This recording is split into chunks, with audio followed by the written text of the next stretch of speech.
Aloha.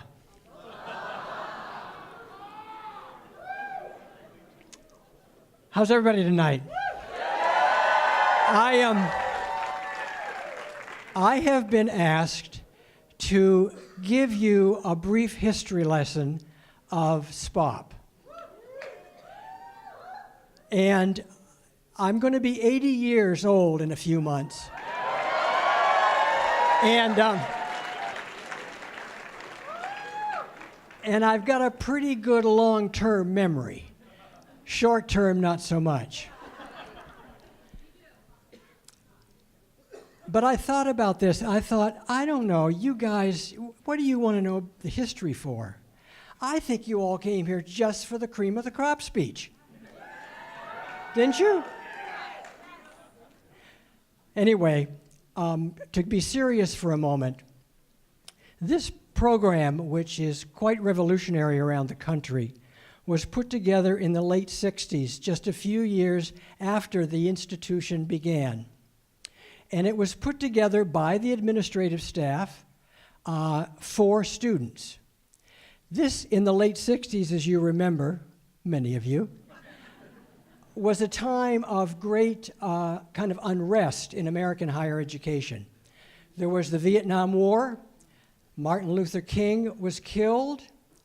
Students around the country were very upset and activist and wanting to be involved. They came to a group called Students for a Democratic Society, the SDS. It was in Time magazine all over the country as a radical student group that was put together to fight the bureaucracy and the power. They came to us in the administration here and said, you don't know what you're doing in terms of orienting new students to UCI. We know we're students. And they were very direct about it. They also said to everybody, don't trust anybody over 30, if you remember.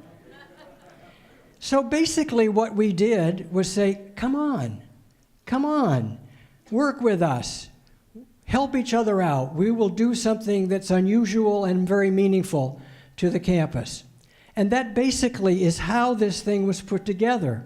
Our thought was, along with our founding chancellor, Dan Aldrich, who was a wonderful man when it came to understanding power and how to make things work. And he said, students want to be involved in this program? So be it. And so we put that together that way. And I must tell you, coming here tonight, and we flew in from Honolulu on Thursday, and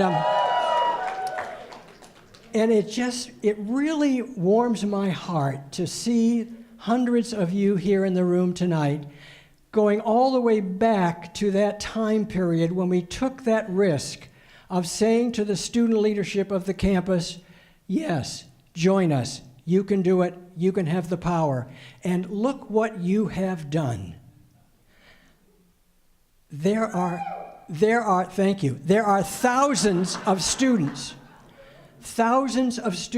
that you have made a huge difference in their lives as they entered this all basically largely commuter campus, not knowing anybody, not knowing what to do, having a whole new stage in their lives.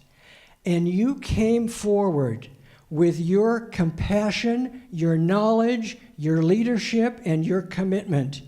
And you helped thousands of those students feel warm, accepted, acclimated, registered for class, and starting to make some new friends. That may sound simple, but ladies and gentlemen, it wasn't simple. It was genius. And each one of you in this audience who served on that staff members, coordinators, administrators, whatever, you made such a difference in the lives of these thousands of people. And I just want you to know, because this is probably my last time at UCI, just because I'm living in Honolulu and Why would I come to Irvine? No. No.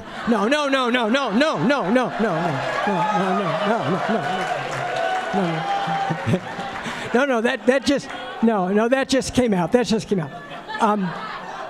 But to be serious for a minute, I really want you to think about what you have done and what you have meant to thousands and thousands of people.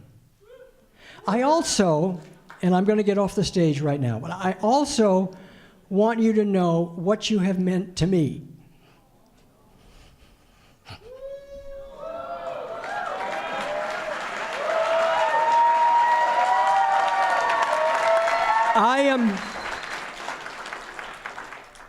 There are a lot of you here that I don't know personally, but I know each of your hearts.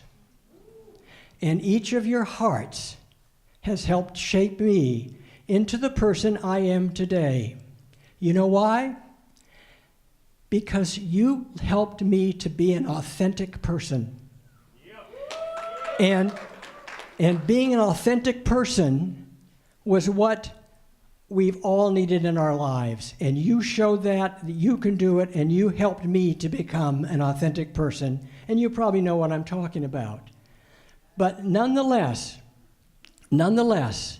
this institution would not be this institution today had it not been for all of you in this room. You literally modified, changed, and improved the culture of UCI. You may not realize you did it, but you did it. How did you do it? You did it with your heart and your authenticity and your leadership.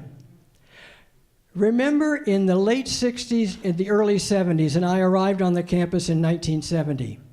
This was an all-white school. It was very upper middle class. It was a little bit like this. And some of us from student affairs points of view thought, this is not the best. And as we put this together and you got involved, and you showed your fellow students that everybody, no matter who they were, what they were, whatever label you want to put, were total human beings ready to learn and educate themselves in this wonderful scholastic environment. So my hat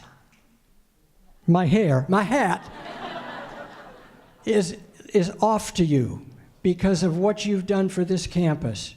And I am so proud and honored to be with you tonight and to say these few words and to share my heart with you. And thank you for everything you've done for UCI and for me.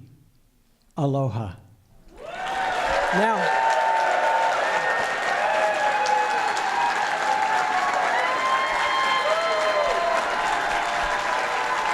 thank you.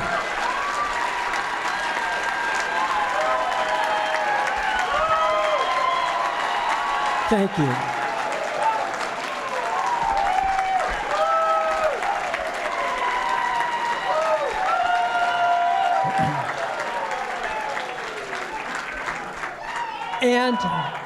And I am supposed to introduce the next act, but I want to take just 30 more seconds because Ramin said something important tonight, and I want to pick up on that for just a second. He mentioned a staff member who is no longer with us, and there are several, unfortunately, and I'm not going to name them all because I would miss somebody. But join me for just a second, to remember the name or names of somebody that you knew, fellow staff member of yours, who is no longer with us. Just for a second, please.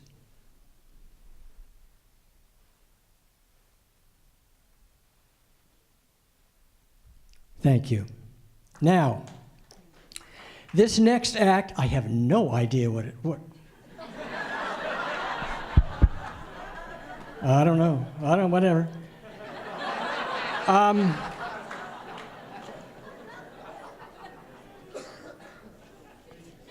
Okay, Ray Rickeford. Okay. Ray Rickeford for spoken word. All right.